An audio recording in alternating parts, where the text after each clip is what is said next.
Get ready for a whole bunch of nonsense. It's a new week at the Daily Report. I'm John Arola. Brooke Thomas is here as well. Hi, I'm not nonsense. No, you're not nonsense. The world is nonsense. Just kidding. The reactions Totally to last night's Game of Thrones nonsense. It was good. Last night was good. I liked it too. We're probably not going to talk about it, but we might. You never know. We talked about it enough last night and this morning. But I kind of want to talk about the reaction to it. Anyway, we're probably not going to do that. We are going to be talking about politics, though. We've got some stuff from Donald Trump. He's flirting again with becoming a dictator or something, so that's fun. We'll start off with that. But we do have more. Joe Biden. Did you know that over the past few decades, Joe Biden's been on camera a lot and he's spoken a lot, and not all of it looks good now or then. And so we're gonna be taking a look at some of those older videos, and we've got a couple of awesome guests who are gonna be joining us in about the second half of the show. Hassan El-Tayyab is gonna join us from Just Foreign Policy again to talk about the Senate's attempt to override Trump's veto on getting us out of the Yemen conflict and how that failed. And so we're gonna talk about that and where we go from here on the Yemen conflict.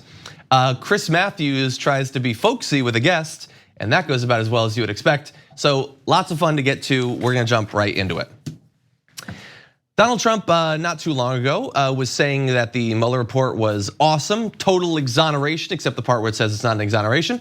And even though Mueller and his team of angry Democrats, who are all Republicans, exonerated him, he keeps going back and forth on whether he's a fan of them and them still being involved in this story. Now, about a week ago, he seemed okay with all of this, but then we found out just a couple of days ago that Robert Mueller might in fact be testifying in the very near future. It's coming up soon. And Donald Trump weighed in on this, saying, after spending more than $35 million over a 2-year period, interviewing 500 people, using 18 Trump-hating, angry Democrats that again are Republicans, and 49 FBI agents, all culminating in a more than 400-page report showing no collusion. Why would the Democrats in Congress now need Robert Mueller to testify? Are they looking for a redo because they hate seeing the strong no collusion conclusion? They love rhyming. There was no, a lot of kids do. There was no crime except on the other side, incredibly not covered in the report, and no obstruction, although we'll get back to that. Bob Mueller should not testify, no redos for the Dems. So he is saying that Robert Mueller, who can shed a lot of light on what is in and what is not in the report, should not testify. The president, not a fan of that. Can we go back to that first tweet? I wanna just break this down, right? So interviewing 500 people, but not 501 because you, sir, were not interviewed. Your son was not interviewed. Right, a 400-page report that we've seen, a good 100 pages of it, and if you just subtract all the black, okay? And I'm not being fair to that, but also but about 10 to 12% of it was redacted. Right, and why did you then? We could have just used his words. We could have used his summary. Now he needs to testify because you put someone in place who kind of misled the public. Well, not kind of, absolutely 100% misled the public. So we need him to testify because you wouldn't let him talk. Yeah. I mean, look, you had the Barr memo, which we feel like in hindsight misled the public about what would end up being the report. Feels like that. Exactly, and at the time, Bob Mueller had a problem with it. They then decided to have Barr do that press conference for no reason right before the report comes out. All of that is totally unnecessary. That didn't need to happen. You guys decided to set that up because you thought it would benefit you. Oops, looks like it's not going to, because now we have even more reason to want to talk to Robert Mueller. And I would say that even without all of that, yeah, you can have Robert Mueller testify. He's been doing this investigation for 2 years. It is complex. There's stuff that we want more information on. People would like to know, why are there some areas that we thought might be investigated that were not? How seriously does he consider the evidence of potential obstruction of justice? Was he actually suggesting that Congress should press forward on that, as seems to be the case in the report? All of these are things that you can get more information from by having Robert Mueller come in and testify. Right. There's great historical precedent for having the head of a special counsel investigation testify about it. Seems totally reasonable. Lots of Americans would like to know more about what was going on. The only people who seem to be against this are the ones who say that Robert Mueller totally exonerated the president. So I would assume that his testimony would be further exoneration. But of course, that's not the case. And Donald Trump, at this point, is not blocking it in any way. Apparently he has no legal recourse to do that, but he seems to want to. And under our current system of government, he can't, but he seems to have very little devotion to that system of government. So I would not be shocked to find out that he tried some some other way of blocking it. I don't know what that would look like, but he seems interested in it. And but Bernie Sanders also worried about that. He tweeted, "Sorry, Mr. President, you are not a dictator. In our democracy, when Congress calls on Robert Mueller to testify, he will testify." And so that is strong. And I know it's 2019 and this is just how we do things, but this is still forever. It will just forever for me be such a weird way for the president of the United States to communicate his frustrations. This that he's on Twitter like bizarre. This. Yeah, and look, we're not gonna spend a whole bunch of time talking about the fact that he went on a retweeting tear, retweeting tons of conspiracy theorists over the weekend and calls for conspiracy theorists to be unbanned from the social media networks. Like, imagine if Barack Obama had just been like tweeting about flat earth stuff. Like that's the territory we're in. But unfortunately, we don't have time to talk about it. So why don't we move forward to one other thing? More retweets from Donald Trump, actually. Donald Trump has this new theory that because the Robert Mueller investigation was going on, all of the time from when it began to when it ended was a theft of his time as president. And so he feels like he's owed back time. Anyway, so let's see where he got this idea from. Jerry Falwell had tweeted, "After the best week ever for real Donald Trump, no obstruction, no collusion." They'll just keep saying that. I don't want to have to rebut that every time we read it, but please understand that when you hear no obstruction, no collusion, they are saying that because the actual information provided in the Mueller report is more complex. So don't allow that to be normalized. Anyway, we press on. New York Times admits Barack Obama did spy on his campaign. That's not true. But also, don't we hate the New York Times? I'm confused. Which one is it? Exactly, it's fake news. I guess that's fake news. Right, well, so which one is it? Your version of it is fake news, of course. And the economy is soaring. I now support reparations. Trump should have 2 years added to his first term as payback for time stolen by this corrupt failed coup. So they are in favor of reparations when it is an entitled wealthy white man who gets it. And Donald Trump retweeted that. And then because he doesn't have original thoughts, he just like sticks his head in a pool of slime and then just says whatever he hears down there. He then later tweeted, "Despite the tremendous success that I have had as his president, including blah, blah, blah," basically the same thing. "They have stolen 2 years of our presidency, collusion, delusion, that we will never be able to get back." So apparently believing that, hey, maybe 2 more years. I mean, if it's good enough for Jerry Falwell. Right, two just weird things happening here. One, a human being is like, I don't support reparations for slavery, but I do support them because an investigation hurt this man's feelings. Because in reality, no time was stolen from him. He wasn't forced to stop being president for 2 years. He was president for 2 years. He made decisions for 2 years. He worked as president, a new version of it at least, for the past 2 years. So what was stolen? He had people talking about him and investigating his campaign this whole time, but nothing was stolen from him. It just wasn't all peaches and cream. It wasn't stolen. If it was, good. He's evil and I don't want his policies put into effect, but it wasn't. He still passed his ridiculous tax bill and transferred trillions of dollars to wealthy individuals and corporations. They still found time, even though it was stolen, to separate a whole bunch of families, and they remain separated to this day. They still pursued their Muslim ban, all of that. Like, maybe we'll send some kids to Guantanamo. They had lots of time to come up with absolutely horrible ideas. To the extent that any time was stolen, it was stolen in how Donald Trump divvied up his time on Twitter, because of course he tweeted about the Mueller investigation hundreds of times over the course of the 2 years. He could have chosen not to do that, and would have, in fact, had he not chosen to tweet about it constantly, it would have been a smaller story. And maybe then would not have cast as dark of a shadow over his presidency if he wouldn't have continually given people reason to believe that he was guilty of something because of his every word and action. The fact that he was trying to bully witnesses, continuing to do that, by the way, and putting pressure on Robert Mueller not to testify in front of Congress, all of that is him. That is his choice. So no, it was not stolen from him. You don't get 2 extra years. And I know that he's just trying to get people wound up or whatever, but I have this weird devotion to our Constitution and our form of democracy, and I don't like people even joking about getting extra time because they feel like it was stolen from them. Right. I happen to feel a lot of Barack Obama's time was stolen by the fact that the Republican Senate refused to literally confirm anything, pass anything. He didn't get his seat on the Supreme Court. Talk about stolen. That was something that was stolen. And if we're just switching things up and just doing what we please, then he can have a 3rd term.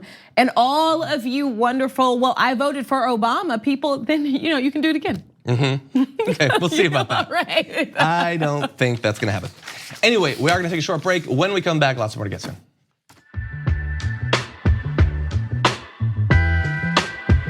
We need to talk about a relatively new show called the Republic, or UNFTR. As a Young Turks fan, you already know that the government, the media, and corporations are constantly peddling lies that serve the interests of the rich and powerful. But now there's a podcast dedicated to unraveling those lies, debunking the conventional wisdom. In each episode of On the Republic, or UNFTR, the host delves into a different historical episode or topic that's generally misunderstood or purposely obfuscated by the so-called powers that be. Featuring in-depth research, razor-sharp commentary, and just the right amount of vulgarity, the UNFTR podcast takes a sledgehammer to what you thought you knew about some of the nation's most sacred historical cows.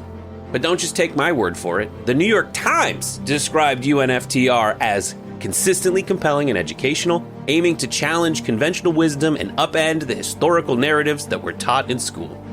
For as the great philosopher Yoda once put it, "You must unlearn what you have learned." And that's true whether you're in Jedi training or you're uprooting and exposing all the propaganda and disinformation you've been fed over the course of your lifetime. So search for UNFTR in your podcast app today and get ready to get informed, angered, and entertained all at the same time.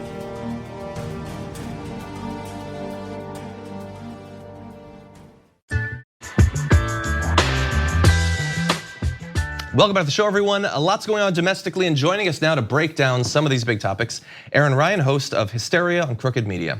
Erin, welcome to the show. Hi, thanks for having me. Great to have you here. I feel like we've been talking a lot lately, actually. I know, we're like almost best friends at this point. I think we're getting there. We'll see if that gets messed up through the course of this conversation, but we'll do what we can. So first of all, Nancy Pelosi was interviewed over the weekend, and one of the things that she said was a bit of advice for the Democrats running in the 2020 election. And she said that it was really like two things tied together. She's afraid that Donald Trump might not accept the results of the election, and she feels like to make sure that there is a smaller chance of that, that Democrats should run as centrists. And she thinks that makes it less likely that Donald Trump will contest the election. What do you think about both her fears and also her advice? Well, I think I woke up on the cynical side of the bed this morning, John, because Nancy Pelosi's role is primarily to be a fundraiser. And I think that's exactly the sort of thing that you need to say if you're trying to get people with a lot of money to give you some of that money. I think that the fact that she's not willing to begin impeachment proceedings against President Trump is indicative of where she stands with how afraid she is of Trump not stepping down. I think if she really thought he wasn't going to step down, honestly, she would probably try to start impeaching the guy. But I also think, saying that Democrats need to run as centrists is something that in 2018 we saw as patently false. Now the Democratic caucus looks more like Democratic voters than it ever has before, and it's more progressive than it has been in recent memory. So I think that we have a very recent counterexample to that. My take on it is Nancy Pelosi is saying what she needs to say in order to get people to raise money for Democrats. It's cynical, but I think that's probably closest to the truth. Yeah, I share the same sort of confusion over how exactly you square saying, I think that this guy might, for the first time in American history, not abide by the results of an election. Oh, but also don't even talk about impeaching him. That's crazy talk, by the way. Right. And trying to spin the 2018 election as being like something that had nothing to do with Donald Trump, when one of the main draws of a Democratic Congress, especially in a time when they're not going to be able to pass legislation, is investigations of Trump, getting access to his tax returns. They were running on these sorts of things. And I feel like it's a weird sort of revisionist history from her to pretend that wasn't the case and that there were no big progressive wins in Congress that time around. Yeah, that doesn't really make a ton of sense to me, but it does make sense if you're trying to make rich people less scared. I mean, it's undeniable that Donald Trump's presidency has been beneficial, at least financially, for people with a lot of money. And I think that if you're a Democrat who is a donor in the donor class, you're probably somebody who's a little bit hesitant about upending that entire apple cart, if you will. Nancy Pelosi's comments, though, don't really anger me or upset me because they seem to me like a means to an end. And what matters more to me is how she works with the caucus that's in the Democratic chamber in the House. Erin, so I'm just curious about your thoughts on, I guess, society as a whole responding to this, because are we all just cynical? Have these past couple years just been that bad that, or do Nancy Pelosi's words just not really hold that much weight? But I would think that the Speaker of the House saying the president, for the first, as you mentioned, John, for the first time ever in history, may not step down if he loses re-election. That should be massive news, but nobody seems to care. Yeah, I mean, I don't know if that's true. That's the thing. We just had an election. We just had an election that was a spanking in a lot of ways to Republicans. And so nobody contested that. You know, President Trump wasn't out there fighting election results, especially like out here in California when we were doing recounts weeks afterwards, and the margins of victory for Democrats were come from behind and last minute. We didn't see that happen. So I think that it just doesn't read to me as something that's true. It just seems like scaremongering. And yeah, Brooke, I think it is a testament to the fact that we're living in a very cynical time. But I think it's also, I guess the silver lining of this is that a lot of what Democrats have fought for in the House has been anti-corruption measures, measures to get money out of politics. We're seeing some 2020 candidates really push hard for campaign finance reform. And arguably that wouldn't have come out as urgently if somebody like Donald Trump wasn't the president. So I want to turn now to another topic in the news. We're pledged here that when the various candidates for the Democratic nomination come out with a big plan, we want to address that in a serious fashion to incentivize them to do more of it. And today, Cory Booker has his big gun control proposal, which has a lot to it. We're not going to touch on everything, but it involves sitting down for an interview, getting a license, establishing a national database to register and track guns. It has a limit on purchases, one handgun a month, a number of different components like this. What did you think about his plan? It certainly seems to go a little bit farther than other plans that we've seen. Actually, the first thing I thought of was a classic Simpsons episode where Homer Simpson wants to buy a gun and is subjected to a waiting period. And he said, "Oh, waiting period, but I'm mad now." I think that waiting period to purchase That's great. I think a waiting period to purchase guns is complete common sense. I grew up in a part of the country where everybody has guns. I grew up with guns in my house. My dad is a hunter. He hunts and uses them as tools, and we would eat the things that he killed. So I have a full understanding of the way that guns can be used as important tools, especially to rural people and especially to people who are rural and don't have a lot of money. They're important for sustenance. But at the same time, I think that there is nothing wrong with making sure that people people who have an instrument that is literally designed to kill are of sound mind and that are capable of wielding that instrument responsibly. And I also think that, I was thinking about this today. I was thinking about the Parkland kids and how huge an uprising it seemed after the shooting in February of 2018. I was thinking about how huge it felt at the time and how little has actually changed. Now, we have gotten hearings in Congress about gun control. We did elect Lucy McBath in Georgia's 6th, I believe, unseated Karen Handel, who was like very pro-gun, and Lucy McBath was she ran against guns. So we're seeing really encouraging things happening, but we didn't really see anything huge happening commensurate to the uprising after Parkland. So it's really encouraging me, I think, just for morale to see a major 2020 candidate using this issue as something that's front and center, because it makes us feel, as people who care about this, like something is actually getting done, that it's not just window dressing, that it's not just political point scoring. So I'm pretty happy with the fact that Booker has started this conversation, and I hope it continues with other candidates. I agree, and this is the sort of topic that I'm sure he's going to get attacked on from the right. There's no confiscation of firearms or anything like that, but they will spin it that way. What do you think about from him? I mean, not to say that he hasn't had other proposals, but this is the first one in a while, a big one, and it's an area that I haven't seen a lot of action from other candidates on. Him choosing to focus on this particular topic, what do you think about that strategically? I think strategically it's really smart. It's something that a lot of Democratic voters care about, as we saw in 2018. And it's something that Cory Booker obviously cares about if he cares about connecting with Democratic electorate. So I think it's a really brilliant move, especially I would love to hear him talking about it, though. I think that's the final piece of this. Like, I like what I saw when I was reading about it today, but I'd love to hear what he has to say. And I would love to see him debate somebody who disagrees with him on it and see him hold his own in the debate. Exactly, and I'm assuming that we might not get much talk of climate change in the debates as I'd want, but guns have got to come up at least a couple of times, hopefully. I want to get your impression on one more story. As of today, Michael Cohen is going to prison for 3 years for crimes I know it's a sad day to see him go, but he'll be back in 3 years. He committed a number of crimes, some sort of uniquely his own, others that he says were done at the behest of the president, which is a thing that people seem to have just forgotten in the past couple of months, that he said that the president told him to commit felonies. Whatever, I guess we're moving on. I guess we'll let the voters adjudicate it in 2020. But in any event, on his way out, he had a little quote, and I'd like to get your reaction to it. He said, "I hope that when I rejoin my family and friends, that the country will be in a place without xenophobia, injustice, and lies at the helm of our country. There still remains much to be told, and I look forward to the day that I can share the truth." What do you think about that? I think somebody wants a book deal. That's my first take. He cannot wait those 3 years. His prison cell is going to have a little countdown on the side, and they're all going to be hashes that count down the days to when Michael Cohen gets out of prison and he can sell his book. And you know what? We're all going to read it because we're caught in a hell cycle that entraps all of us. I'll read it because I'm actually interested in this. Michael Cohen was like Trump's bag man for a really long time, so he knows where all the bodies are buried, and he does seem like a terrible person, but he's a terrible person who is trying to appear to do right, even if it's only to appear to do right to sell books. I'm really curious what his prison experience would be. I almost kind of want him to write a TV show about being Michael Cohen in prison more than I want him to write a book about being Donald Trump's lawyer. Yeah, honestly, when I heard that, I was just thinking like, you know what?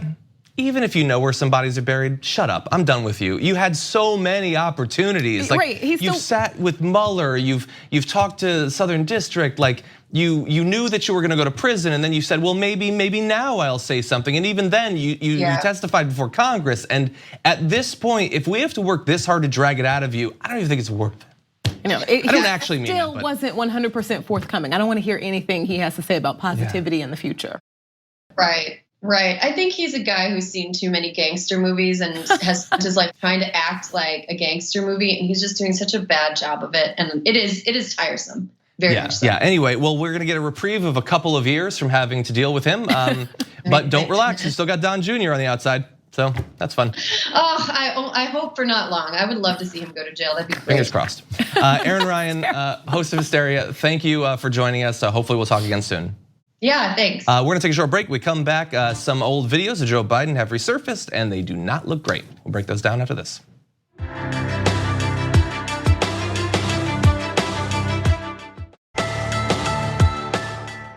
So in advance of Joe Biden declaring his candidacy, we said, as I think many just objective viewers of politics said, that he has a long history and he's said a lot of bad things that are gaffes or whatever, things that are just wrong, and that those are gonna crop up if he runs for 2020. And so he has, and so the videos are coming out. They're coming out fast. We don't have time to cover all of them, but there are a few that we wanna touch on here. The first, this is a video from more than 10 years ago, and it has to do with, I believe this one's more than 10. They all are. Yeah, they're all a little bit older, but one was from 2015, the Cheney one. In this one, he's talking about the community and AIDS, and I want you to watch the video. I also want you to watch the reaction on the faces of the people in the crowd in the video. Take a look. I spent last summer going through the black sections of my town, holding rallies in parks, trying to get black men to understand it's not unmanly to wear a condom, getting women to understand they can say no, getting people in the position where testing matters. I got tested for AIDS. I know Barack got tested for AIDS. There's no shame in being tested for AIDS. It's an important thing because the fact of the matter is in the community's engaged in denial. They're engaged in denial. No one wants to talk about it in the community, and we do not have enough leaders in the community and outside the community demanding we face the reality, confront the men in the community, as well as the women, letting them know there are alternatives. Thank you. So I believe that was 2007. It looks like it was during the primary. He was on stage with Barack Obama, who's looking just young there by comparison. He didn't have the weight of the presidency on him, and Hillary Clinton as well. And so his advice for the community, how did you receive it? That was gross. It's gross, and it's like, oh, yeah. I don't even know. I wonder, like, just genuinely what President Obama thinks about, having to stand next to that, like having to listen to that. The community getting black men to wear condoms. First of all young people need further education on safe sex. No, it's just black people. Just black people, right. Like what? That was so racist. It doesn't look. So when he said, I've been tested, I know Barack has been tested, Barack looks at him like he wants to punch him. And look, the thing is, weird. There should be no stigma whatsoever over getting tested for it, obviously, or having it either. So but the problem I agree with he that. Implied that it was a black disease, that it's a black problem, that black people are just like frivolously just going out there and just terrible. And they're the only ones who have problems with deadbeat dads, or the only ones who have problems with welfare queen mothers who have a bunch of kids and no dad in sight. Like it's all perpetuating the same gross stereotypes that we're still trying to break. Yeah, look, I get that at heart there's some weird form of condescending empathy for the community, I guess. That wasn't empathy. But it's like, that was a spanking to people who are beneath him. That was not empathy at all. That was, you people need to do better like my people. And I have gone amongst you and tried to tell you ways to do better. Right, I've driven through the community just like George Bush flew over Katrina. Yeah, okay, like, thank you so much for your eyesight. The knee-jerk reaction is to say there's a better way to word that, but I think they're all better, all of them. Every other way would be a better way to broach that if you were gonna broach it, if you felt that for some reason it was your thing to broach. Anyway, it just, the only positive thing out of that is that black people are finally acknowledged politically, because we have been living in the past few years of middle America, which is a euphemism for white people. And so at least now we're the community. Yeah. Now we're back in there, we're back. I just wonder, like more and more of these videos are gonna come out. The thing is, honestly, at this point, so this video resurfaced sometime in the last week or so. And so we're talking about it here. We're concerned by it, and we wonder how much, to what extent he has evolved, either honestly or at least in terms of the way he communicates about these sorts of things. But I do wonder, like, is The View gonna play this video? Like, how many Americans are actually going to hear that? I think they should. I think it's concerning the way that he talks about racial issues, different racial groups and things like that. I wonder how many people outside of Twitter and YouTube are going to hear it though. I just think that, are we going to hear a conversation on, you know what, I'm better than that now, because we haven't really gotten many outright apologies from him. And I think that's it, but it's at the same time, people are holding Kamala to such, and she should be held to, this high standard of, hey, we don't feel like you were as great of a prosecutor for people of color as you could have been, as you should have been. We needed you to be different, and we need you to tell us that as president, you will be different. And so I think people need to be, or want to hear the same type of, I made a mistake, this is how I won't, this is not how I think anymore, from him. All of this, as horrible as it is still not Donald Trump. And I want to be, very clear about that. But I think people still deserve a response, and I'm over this whole like, oh, we'll hear about it on the campaign trail. He doesn't have time for it. He doesn't have this, Let people know they matter. Yeah, exactly. And that you're not that person anymore. Well, look, the thing is, if he's gonna start apologizing, he's gonna have to apologize for a lot of videos, because we're just getting started on this. Yeah. But yeah, it would be good. I would, that face always gets me. If, look, I don't think that an apology is coming while he's at 35, 40 points. Maybe if things start to get tighter, we'll see. And also, and again, I know that I will be attacked for this, but I want to acknowledge it. Even when we are doing videos that are either can be interpreted as critical of a particular candidate or are just critical. This is a video that is critical of Joe Biden. That is true. He's not Trump. And if there was a button that I could press to replace him with Joe Biden, I'd jump on that like Ari on a White Walker. Like that, I would not hesitate for a second. I understand. I'm a shill or whatever, you can attack me for that. I choose the best option in every election, in the primaries and the general election, and I will do that same thing going forward. I noticed there was like weird criticism. I see this all the time, and I'm glad that you said that, but like, oh, but you guys voted for Hillary, so you're this or you're that.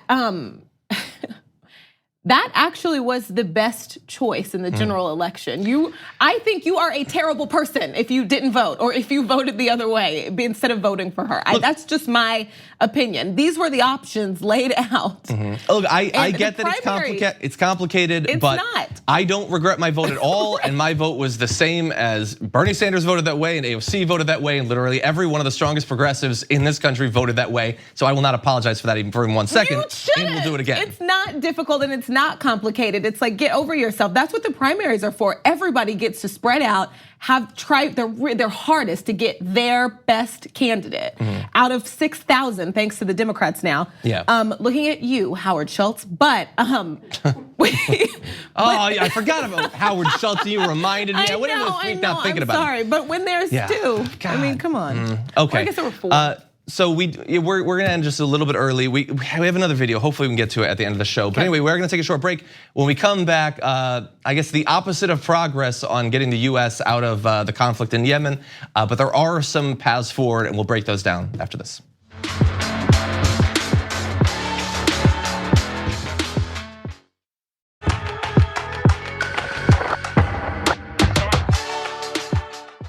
Not long ago, the Senate passed a historic vote on our future involvement in the Yemen conflict and asserting the powers under the War Powers Act that they should be in charge in this.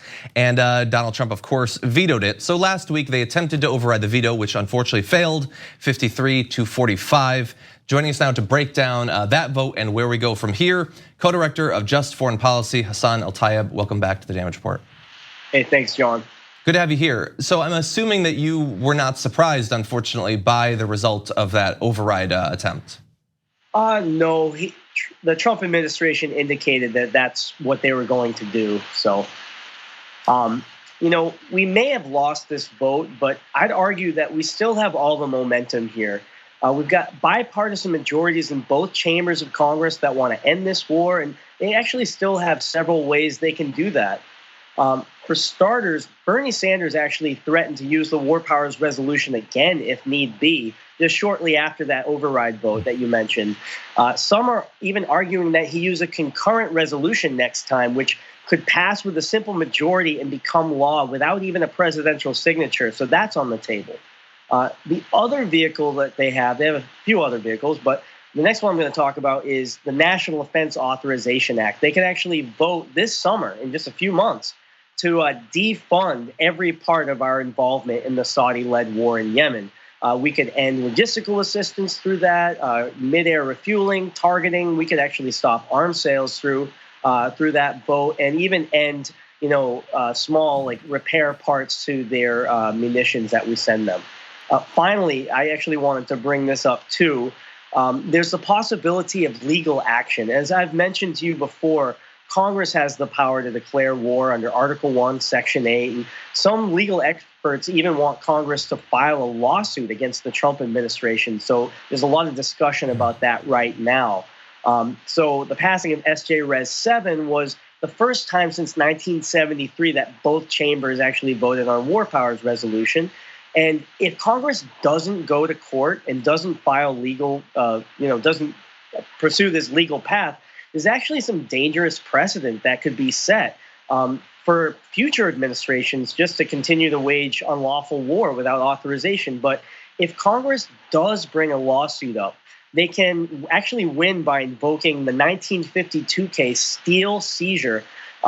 In this deliberation, the Supreme Court rejected the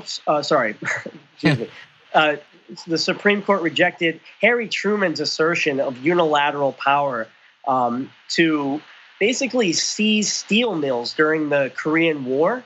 But the Supreme Court overturned that and basically said we have to uphold checks and balances. So a lawsuit on this, on this really important vote, I think is just really important to pressure justices like Kavanaugh and Gorsuch to confront this moment of truth. Do they take their claims seriously right now that they are originalist interpreters of the Constitution, or are they just going to be another rubber stamp for Trump?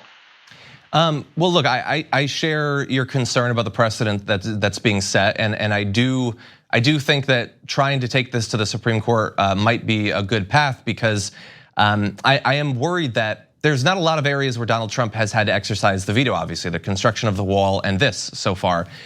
He seems pretty devoted to those two things. And so I wonder if anything is short of going to the Supreme Court, sidestepping his executive authority to whatever extent is possible. I feel like if anything else was passed, he would try to get involved. I don't know how much respect he has for, if they were to defund. I don't, do you worry that the sort of normal processes of government, the normal checks and balances between the legislative and executive branch on these sorts of topics? Is he going to feel bound by those? You know, that's the $1 million question. I think it's up to us to, take it to the limit, to keep forcing Congress to make votes, to keep forcing these questions, and kind of let the dust settle. I do think that we still have institutions that work, and that if we exercise them to the full extent of the law, that they will hold true.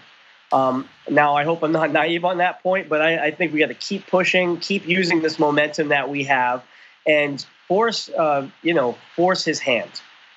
It occurs to me this is probably a ridiculous and naive idea, but obviously one of the concerns are that gigantic US defense contractors are shipping these parts and weapons to Saudi Arabia.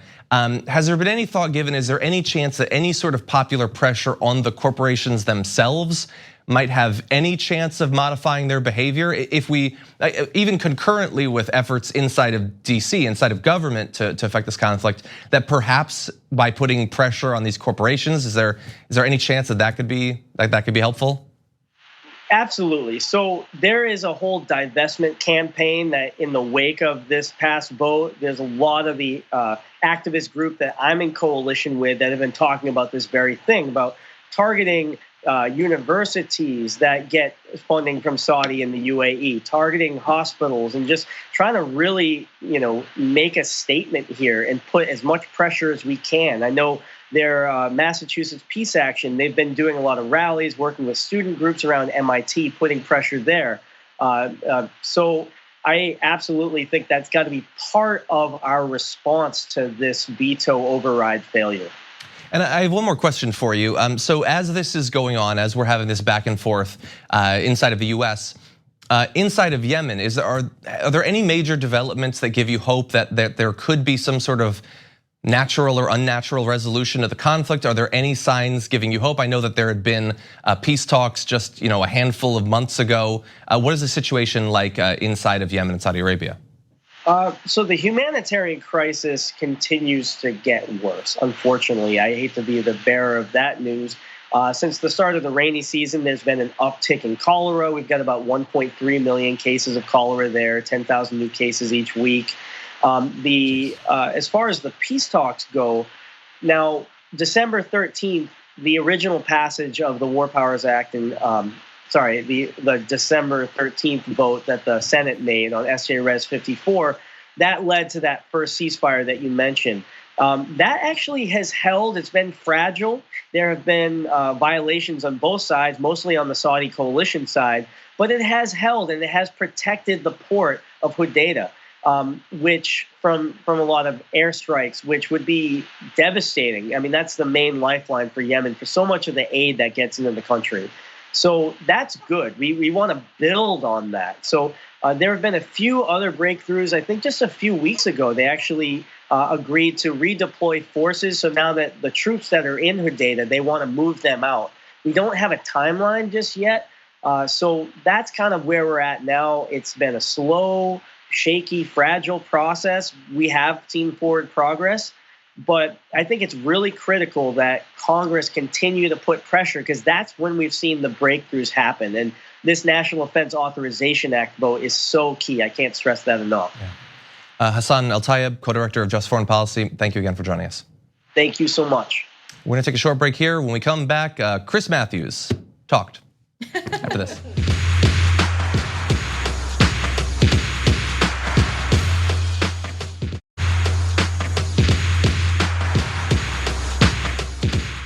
So earlier in this campaign season, there was a brief bit of conversation about Kirsten Gillibrand and whether she was too harsh on her employees. Was it Gillibrand or was it Klobuchar? I don't remember for sure. It was one of the two. It was Klobuchar? It was Klobuchar. Okay, it was a minor little controversy, and we rapidly moved past it. There was an article in Huffington Post.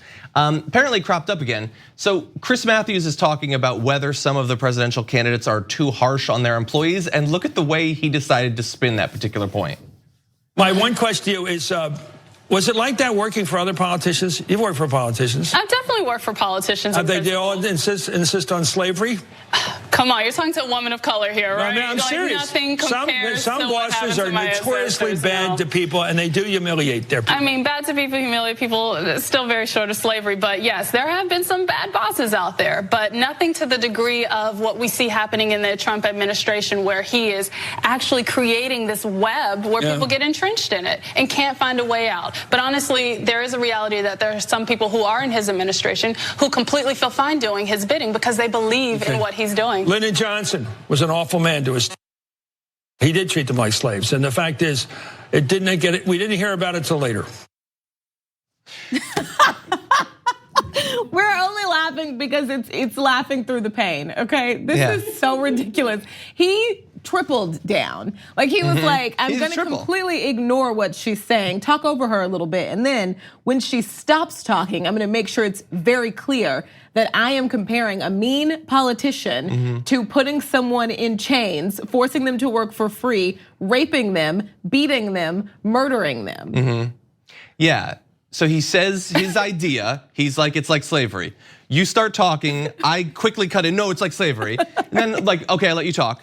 So you talk for a while, and then I say, it's like slavery. What do you think, George Will? So bad. Like he turns the conservative commentator to agree with him. It's also such a horrible microaggression, and it also does say that you can't. I don't think that you can be a person and say that you actually believe and understand and empathize with what those people had to deal with, and what's the horrors that slavery actually was. If you would still, in this day, after all the education, after everything we know, compare somebody being mean to slavery, what we know of as slavery, and it also there are other horrible tragedies that have happened in this world that people don't compare mean people to.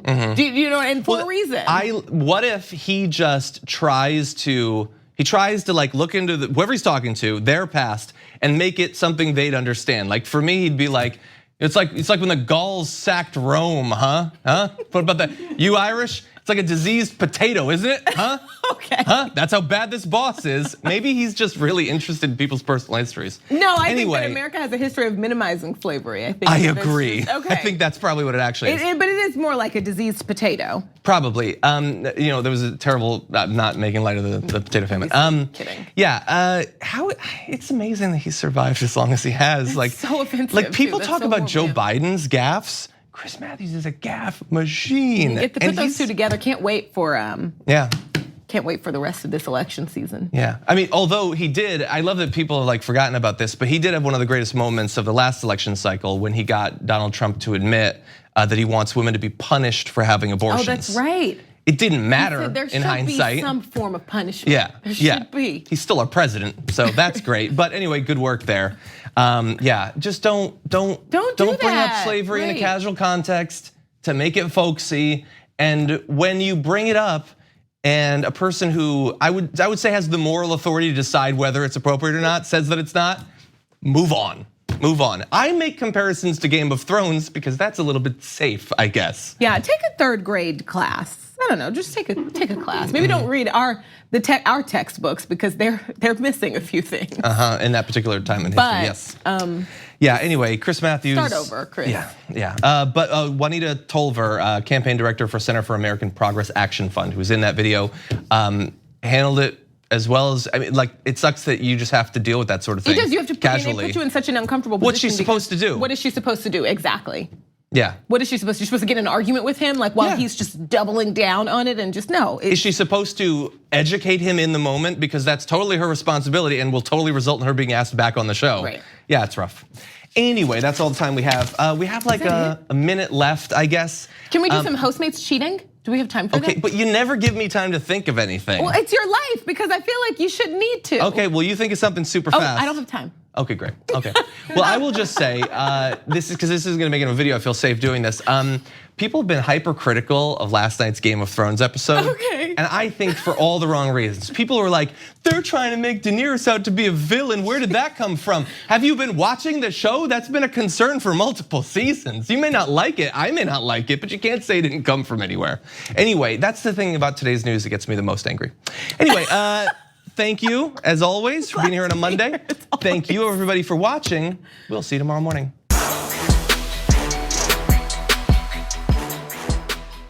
Thanks for listening to the full episode of The Damage Report. Support our work, listen ad-free, access members-only bonus content, and more by subscribing to Apple Podcasts at apple.co/TYT. I'm your host, John Adarola. I'll see you soon.